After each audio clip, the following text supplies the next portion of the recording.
Innal hamdalillah wassalatu wassalamu ala Rasulillah. Asyhadu an la ilaha illallah wa asyhadu anna Muhammadan abduhu wa rasuluhu wa ba'du.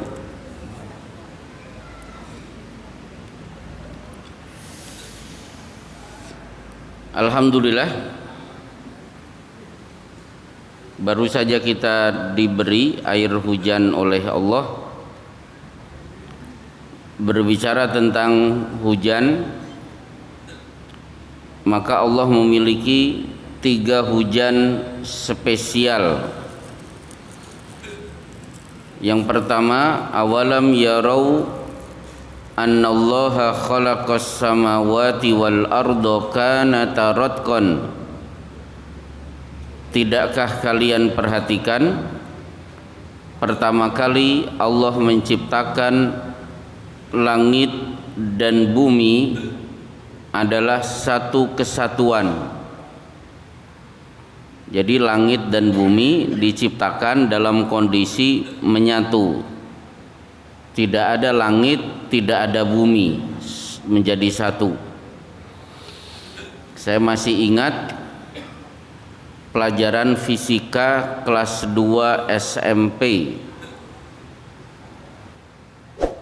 Ternyata di situ diajarkan bahwa bumi dan langit awalnya adalah berbentuk gas. Kemudian akhirnya berpisah setelah sekian juta tahun. Nah, begitu kita akhirnya masuk pesantren, ketemulah ayat awalam yarau annallaha khalaqas samawati wal arda kanata ratqan. Tidakkah mereka perhatikan di awal penciptaan langit dan bumi itu menyatu. Fafataqnahuma, kemudian akhirnya kami pisah, langit sendiri, bumi sendiri. Begitu langit dan bumi sudah berpisah, wa anzalna minas sama wa ja'alna min kulli syai'in wa ja'alna minal ma'i kulla syai'in hayy. Akhirnya Allah turunkan air hujan, untuk pertama kali muncullah kehidupan di muka bumi. Inilah hujan spesial nomor 1. Allah turunkan ketika bumi dan langit untuk pertama kali berpisah. Akhirnya hujan kedua spesial Allah turunkan ketika bangkai Ya'juj dan Ma'juj bergelimpangan di mana-mana, bau busuk menyengat. Akhirnya Allah kirimkan burung onta mengangkut bangkai-bangkai Ya'juj dan Ma'juj, dibawa terbang, dibuang entah kemana, yang tahu hanya Allah. Kemudian ketika bangkai sudah bersih, baunya sudah masih terasa, Allah turunkan air hujan. Begitu hujan selesai, akhirnya bumi bersih, yang tadinya bau bangkai berubah menjadi wangi, dan kemudian bumi mengeluarkan semua keberkahan sampai 1 buah delima cukup dimakan oleh 40 orang. Itu terjadi pada masa Nabi Isa alaihissalam. Setelah itu Nabi Isa akan hidup bersama kaum muslimin selama 40 tahun dan akhirnya meninggal dunia disolatkan oleh kaum muslimin.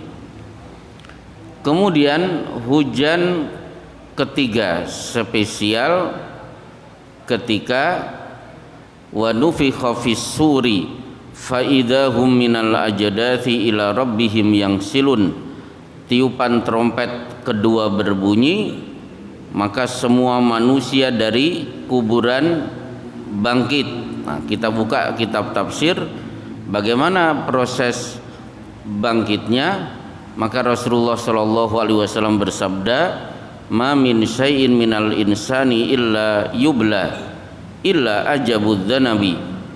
Tidak ada manusia ketika meninggal dunia kecuali seluruh organ tubuhnya pasti akan rusak, kecuali satu organ tubuh yang tidak akan rusak, yaitu tulang ekor. Nah, tulang ekor itulah yang akan disentuh oleh tetesan-tetesan air hujan yang terjadi setelah tiupan trompet kedua. Begitu kena tetesan air hujan, wa minhu yurakkabul insan, manusia tersusun kembali utuh berdiri di padang mahsyar. Baik, berbicara tentang hujan, para ulama juga membahas kapan hujan itu tertunda. Waktunya hujan tapi belum juga turun. Boleh jadi tertundanya hujan karena mamana qaumun zakata amwalihim illa muni'u al-qatra. Kalau orang sudah mulai pelit, tidak mau mengeluarkan zakat, Allah juga tahan hujan turun dari langit.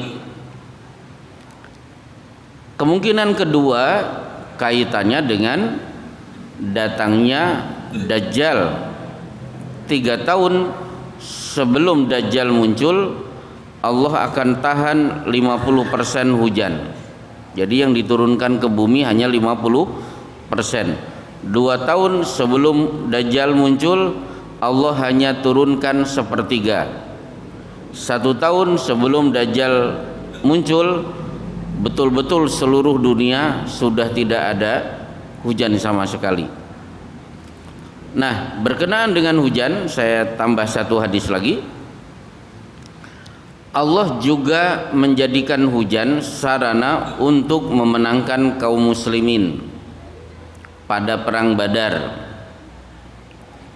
Idh yughashshikumun nu'asa, ketika Allah timpakan rasa kantuk di hati para sahabat menjelang perang Badar, akhirnya pada ngantuk. Kita buka tafsir, ternyata begitu ngantuk mereka tidur, banyak yang mimpi basah. Jadi menjelang perang banyak sahabat yang justru mimpi basah. Id yughashshikumun nu'asa amanam taminhu, begitu bangun kaget mereka pada mimpi basah, sementara mereka di tengah padang pasir. Wa yunazzilu 'alaikum minas sama'i ma'an, akhirnya Allah turunkan air hujan. Untuk apa? Liyutahhirakum bihi, untuk bersuci.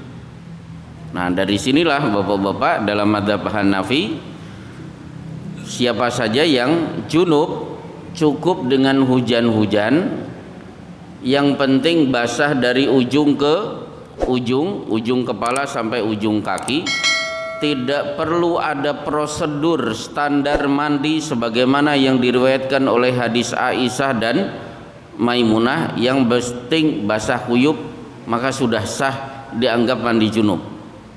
Nah, mungkin bapak-bapak tadi jam 4 campur suami istri, begitu selesai keluar hujan-hujanan, begitu selesai handukan pakai baju pergi ke Masjid An-Nur, itu sudah sah. Yang penting basah kuyup.